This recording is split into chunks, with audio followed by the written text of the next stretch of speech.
తమ్ముళ్ళారా వినండి, ఎంత దుర్భర స్థితిలోకి నువ్వు వెళ్ళిపోయినా ఆత్మహత్య ఎప్పుడు నీ జీవితానికి పరిష్కారం కాదు, నీ సమస్య పరిష్కారం కాదు.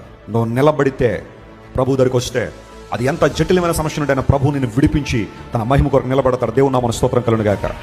దయచేసి పరీక్షల్లో ఓడిపోయినా పర్లేదు, నువ్వు ఉద్యోగం రాక ఓడిపోయినట్టు కనబడినా పర్లేదు, సమాజంలో ఒక పెళ్లిలో నువ్వు ఓడిపోయినా పర్వాలేదు, ఒక ఉద్యోగ వేటలో నువ్వు ఓడిపోయినా పర్లేదు, కానీ జీవితంలో మాత్రం ఓడిపోవద్దు తమ్ముడా. జీవితంలో మాత్రం ఓడిపోవద్దు. ఆ తీసుకున్న నిర్ణయం నిన్ను శాశ్వతమైన ఓటంలో తీసుకెళ్ళిపోద్ది. ఏదైనా సాధించాలంటే బతికి సాధించో, ప్రభు నిన్ను నిలబడతాడు. ఆయనకు అప్పగించే నీ జీవితం. యవనస్తులారా, యవన చెల్లెంలారా, నేను చెబుతున్నా, ఆత్మహత్య ఎప్పుడు మీ జీవిత సమస్య పరిష్కారం కానే కాదో. ఏ రంగంలో మీరు ఓడిపోయినా, ఎంత అవమానం పొందినా, ఎన్ని నిందలు పడినా, ఎంత భయంకర పరిస్థితుల్లో మీరున్నా, ఆ నిర్ణయం మాత్రం మీరు తీసుకోకండి. అక్కడ వరకు మీరు వెళ్ళొద్దు. అసలు నిలబడిన ప్రభు కోసం జీవితాన్ని సరి చేస్తాడు ఆయన. ఎక్కడైతే నువ్వు తలదించేసుకున్నావో అక్కడ నీ తలెత్తి నిలబెడతాడు ఆయన. అనేక మంది నిలబెట్టాడు ఆయన, నిన్ను కూడా నిలబెట్టగలడు ఆయన. ఎప్పుడు కూడా అలాంటి పనికిమాల నిర్ణయాలు తీసుకోకండి అనవసరంగా, క్షణికావేశంలో.